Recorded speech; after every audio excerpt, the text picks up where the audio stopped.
और मुख्तलिफ़ तंजीमों के अक्सर उमरा हैं या उमरा के करीब तरीन लोग हैं ना।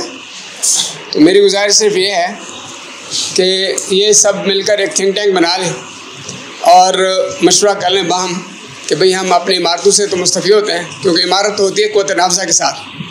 अहम इमारतें हर जगह पाई जाती हैं जिनमें अमल से अमल क्या होना, क्या नतीजा निकलना है। और हर जमात में जो अच्छे से लोग हैं, किसी जमात में ऐसा बंदा है जो डिफेंस का माहिर है, कोई है जो तालीम का माहिर है, कोई है जो सेहत का माहिर है, कोई है जो उमूर नौजवानान का माहिर है, सियाहत का माहिर है, इस तरह बैन अल-अक़वामी उमूर का माहिर है। मुख्तलिफ़ महारतें हैं ना। हमारे यहाँ 34 मिनिस्ट्री हैं, 34 मिनिस्ट्री हैं, उनके अंडर वो पता नहीं 150 डिपार्टमेंट्स हैं। तो जो महारत रखने वाले लोग हैं वो उसमें शामिल हो जाएं।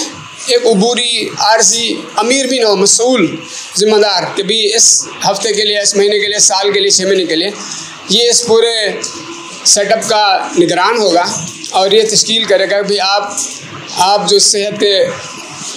बारे में ज़्यादा जानते हैं तो आप अपने से बेहतर आदमी तलाश करें जो आपसे ज़्यादा जानता हो, और आप तालीम के बारे में जानते हैं तो आप अपने से बेहतर आदमी तलाश करें, उसको मोटिवेट करें, उसको इस सेटअप का हिस्सा बनाएं, स्ट्रक्चर का हिस्सा बनाएं, ताकि अगर कल अल्लाह ताला आप पर रहम कर ले कि आपने चूँकि तैयारी कर ली है, आप तैयार हैं निज़ाम को संभालने के लिए और आपने हुज्जतें भी पूरी कर ली, आपने तागूत के सारे कमज़ोरियाँ भी समझ ली, आपने जो है अहमतुल कुफ्र और औलिया तागूत और ज़ुर्रियतुश शैतान और कबीलतुश शैतान और इख़वानुश शयातीन और शयातीन अल इंस वल जिन, उनकी पहचान भी कर ली। और अब जो आप स्टेज पे पहुंच गए हैं कि हम आपको तमकीन फ़िल अर्ज़ अता कर दें, तो तमकीन फ़िल अर्ज़ के लिए आपने हुज्जतें पूरी कर ली। अब आपको हम देना चाहते हैं,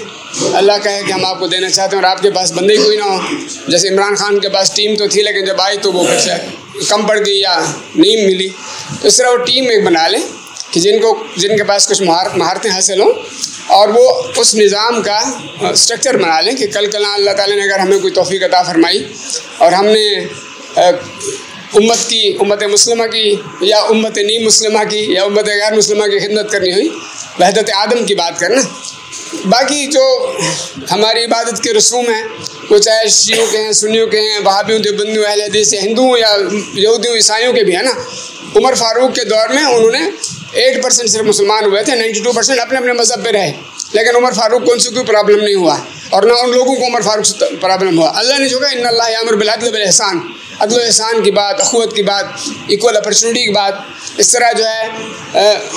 इंसानियत के अंदर हम आमाल साले को रिवाज कैसे दें, क्योंकि इन्नल्लज़ीना आमनू वल्लज़ीना हादू वन्नसारा वस्साबीना मन आमन बिल्लाहि वल यौमिल आखिर व अमिल सालिहन फलहुम अज्रुन इंद रब्बिहिम वला खौफुन अलैहिम वला हुम यहज़नून।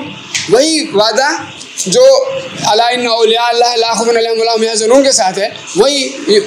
यहूदी हैं या ईसाई हैं या साबईन हैं या मुसलमान हैं, लेकिन उनके अमाल साले होने चाहिए। तो अज्र मिन रब्बिहिम, अल्लाह का वादा है कि उनका अजर अल्लाह के यहाँ है और उनको खौफ और गम नहीं होगा। तो हम लोगों की मजहबी नज़रिया, मजहबी तरीक़ा और उनकी जो मुख्तलिफ़ फितना परवरें हैं उनको एड्रेस करने के बजाय वो जो अल्लाह का निज़ाम अदल है, अल्लाह का जो कानून है, वो ये है कि कोई भूखा ना सोए, किसी के इज़्ज़त जो है वो बर्बाद ना हो। ये सारी इन चीज़ों के लिए मेरा मशवरा है, मेरी गुजारिश है, मेरी ये राय है कि एक माशाल्लाह बड़े बड़े लोग बैठे हुए हैं और सारे के सारे साहिब इस्तिताअत हैं और वो एक इस पे नुक्ते पे जमा हो जाए और इमारतें वगैरह अगर हम कुर्बान कर सकते हैं तो अल्लाह असली इमारत दे देंगे इंशाअल्लाह। जज़ाकल्लाह खैर।